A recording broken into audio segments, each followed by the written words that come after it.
ఎప్పటికప్పుడు తాజా వార్తలను అందిస్తున్న కేఆర్ క్రైమ్ న్యూస్ కు స్వాగతం. ఎన్టీఆర్ జిల్లాలోని గుంటుపల్లి హైవేపై ఓ పోలీస్ డ్రంక్ అండ్ డ్రైవ్ చేస్తూ ప్రమాదానికి గురైన ఘటన కలకలం రేపింది. బైక్ నడుపుతూ నియంత్రణ కోల్పోయిన పోలీస్ రోడ్డుపై ఏర్పాటు చేసిన బారికేడ్లను బలంగా ఢీకొట్టాడు. ఈ ఘటనకు గమనించిన అక్కడ యువకుడు వెంటనే స్థానికంగా చర్చనీయాంశంగా మారింది. బాధ్యతాయుతమైన స్థానంలో ఉన్న పోలీసుల ప్రవర్తనపై ప్రజలు ఆగ్రహం వ్యక్తం చేస్తున్నారు. సంబంధిత అధికారులు ఈ ఘటనపై విచారణ చేపట్టాల్సి ఉందని స్థానికులు కోరుతున్నారు. పోలీసు వాళ్ళ చేత ఎట్లాగా డ్రింకింగ్ చేసి ఆయన గుర్తుకొని పడిపోయాడు. సరే పెడతాం మీరే డ్రింకింగ్ డ్రైవ్ చేసి మీరే తోలితే మా మీద అలాగా వేలు కేసులు వేస్తున్నారు. హెల్మెట్లు లేకుండా ఎలా చెప్తారండి? సిపి దగ్గర ఇస్తా కంప్లైంట్ ఇప్పుడు వెళ్తున్నా, విజయవాడ వెళ్తున్నా. మీ పేరేది? బ్యాచ్ అక్కడ పడిపోయింది చూడరా. ఏంటిది మీ వేలు కేసులు వేస్తారండి? ఏంటి పాల్గొస్తారేంటండి? పిఎస్ తీసుకెళ్ళండి పిఎస్ కి. 1000 కేసులు వేస్తున్నారు. రోడ్డు మీద ఆపితే హెల్మెట్ ఆపితే 1000 కేసులు వేస్తున్నారు. ఎలాగేస్తారు 1000? వీరికొన్నా మాకొన్నా ఏంటి? వాళ్ళు డ్రింకింగ్ చేసి తొలొచ్చు, వేరే చచ్చిపోయాడు, ఇంకోరు రోడ్డు మీద పడిపోయాడు. మీ డ్యూటీ డ్రెస్ తీసి తాగాలండి. తాగనప్పుడు డ్యూటీ డ్రెస్ మీద ఎలాగేస్తారు మీరు? డ్యూటీ డ్రెస్ మీద ఎలాగేస్తారు మీరు? డ్యూటీ డ్రెస్ మీద ఎలాగేస్తారండి మీరు? డ్యూటీ డ్రెస్ మీద ఎలాగేస్తారు మీరు? ఏంటి పోయేది? మీరు పోలీసులు అయితే మీరు మమ్మల్ని హెల్మెట్ లేకపోతే ఆపుతారేంటి? ఆపట్లేదా మీరు? 1000 కేసులు వేయట్లేదా? 1000 వస్తే 1000 కేసులు. ఏం ఫంక్షన్ అన్నా మా చెప్తా ఉన్నారేంటి? ఇక్కడ హెల్మెట్ అంటే 1000 రూపాయల కేసు. ఎవరి కోసం వేస్తున్నారు? మీకున్నా మాకున్నా ఏంటి? నీది ఈగో. మీ పేరు చెప్పు, నీ ఐడి ఇవ్వు. నీ ఐడి ఇవ్వు సార్. వద్దు సార్, మీ ఐడి ఇవ్వండి. సిపి అవతరి ఇస్తాను నేను. ఏం ఫంక్షన్ అన్న? డ్యూటీ డ్రెస్ మీద ఎలాగేస్తారు మీరు? డ్యూటీ డ్రెస్ మీద ఎలాగేస్తారు? న్యాయం ఉండాలి కదా గవర్నమెంట్ కి. మాకు జరగట్లేదు ఇక్కడ. మీలాంటి వాళ్ళు జరిగితే అట్లాగా కుదరదు. పిఎస్కి వెళ్ళాలి, కమిషనర్ దగ్గరికి వెళ్ళాల్సిందే. అవ్వదు. బండి వాళ్ళకి ఇవ్వు. ఎందుకు ఎవరు అన్న? కమిషనర్ వాళ్ళు మా బాబాయ్ కూడా పోలీసే.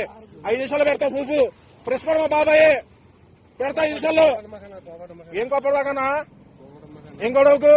మీ అసెంబ్లీలో అన్న ట్రాఫిక్ అసెంబ్లీలో పిలువన్నా, ఆయన పిలువ. ఆయన పిలవని తావాలి, పంపిన ఆయన పిలవాల్సిందే. ఆయన పిలవన్నా, ఆ ఎస్ఎం పిలవాల్సిందే మీరు. ఆ ఎస్ఎం మరీ దారుణంగా వేస్తున్నారు కేసులు. పిలవండి, ఆయన పిలవండి. పిలవదు, ఏం లేదు పిలవండి, ఆయన పిలవండి. అట్టోడే నాది, కొండపల్లె నాది. నా ఇంటర్వ్యూగా చెప్తా. పిలిపిండి, ఆయన పిలిపిండి. అవదు. నేను పడేది కూడా వీడియో తీసా. ఆయన పడేది కూడా వీడియో తీసా నేను. ఆయన పిలిపిండి. వాళ్ళు వదలను నేను, అస్సలు వదలను నేను. మీరు వదులుతున్నారా బండ్లు ఆపి? లేదన్నా, వదలను. వదలను. మీరు పిలిపియాల్సిందే. కాకి చెక్కులు లేవని కేసులు, కాకి చొక్కలు లేవని కేసులు, యూనిఫామ్ లేవని కేసు, ప్రతిదీ. వీళ్ళు యూనిఫామ్ వేసుకుని డ్రింక్ చేయొచ్చు. వీళ్ళు చెక్ చేయండి. నైట్ పూట చెక్ చేస్తున్నారు కదా డ్రింక్ అండ్ డ్రైవ్ లో. ఇంక చెక్ చేయండి మీరు చెక్ చేయండి. వదలను ఇప్పుడు.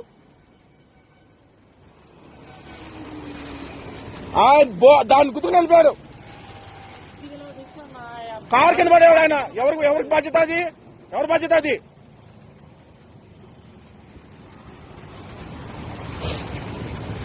సర్లే పోనీలే, అప్పుడు తాగినా వదిలేసా. బండి ఎత్తున కాడిపోతున్నా. ఎవరిని గుద్దేద్దామని, ఎవరిని చంపేద్దామని రోడ్ల మీద. ఫోన్లేండి అవ్వదు సార్. ఆ సార్ని పిలిపిండి సార్. మీరు ఆ ఎస్ఐ గారు సార్ని పిలిపిండి. ఆ ఎస్ఐ సార్ చాలా స్ట్రిక్. ఈ స్టిక్ ఆయన్ని వదలకూడదు. ఆ సార్ని పిలిపిండి. అవ్వదు సార్. ఆ సార్ని పిలిపిస్తే ఆయన వదులుతా. లేదా బండి కూడా వదలను నేను. మేమేం చేసినా పర్లేదు, నేనే లోపలికి వెళ్తా. నేను లోపలికి వెళ్తా సార్. ఆయన వదిలే పరిస్థితి లేదు. ఆ సార్ని పిలిపిండి. నా వల్ల కాదు. మీకోనా మాకోనా ఏంటి? కాదు, ఇది కొత్త కాదు. ఇది యూనిఫామ్. మరి యూనిఫామ్ కి గౌరవం లేదు ఆయనకి. మామూలు వదిలేసామని యూనిఫామ్ కి గౌరవం లేదు.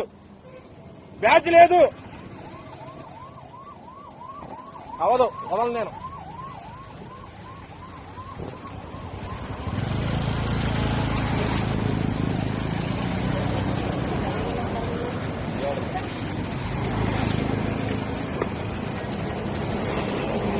ఇన్ని కేసులు ఎత్తున్నారు మా మీద.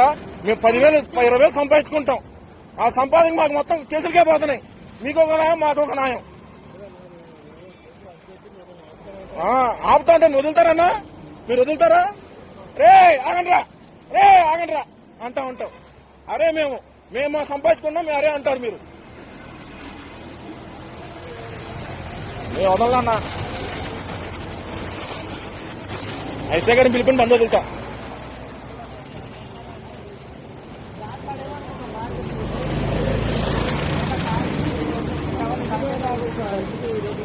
అన్నా తాగినా తప్పులేదు. డ్యూటీ డ్రెస్ ని మనం గౌరవించాలా.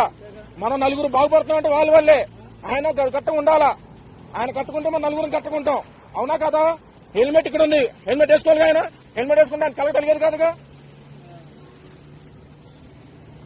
ఆయనే మన నలుగురు చెప్పబోయి వాళ్ళే వేస్తే అట్లాగా.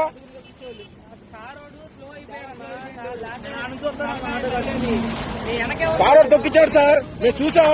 అందరూ నా పనులు అందరూ కస్టమర్ ఉన్నారు. తప్పు ఉండాలంటే మీరు వదులుతున్నారు సార్. మమ్మల్ని వదులుతున్నారా సార్? మమ్మల్ని మా వల్ల కాదు సార్. నన్ను రేపు రోజు వేరే దాంట్లో వేసినా పర్లేదు. మిమ్మల్ని అయితే వదిలేను సార్. నేను అంతే.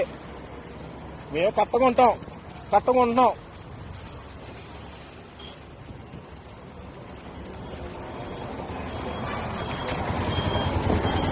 అన్నా మనం 20,000 సంపాదిస్తున్నాం. 2,000 పోతుంటే ఎలాగనిపిస్తుంది నీకు? బాధ అనిపించలా? వదిలేయమని నీకు జాలి అనిపిస్తుంది. మమ్మల్ని వదిలేయమని జాలి వదులుతున్నారా? అక్కడ ఎస్ఐ గారు ఉన్నారు, వదులుతున్నారా? మాట చెప్పండి అన్నా. నా బండి నెంబర్ ఫోటో తీసుకో. కొండపల్లిని ఉండేది తీసుకోండి.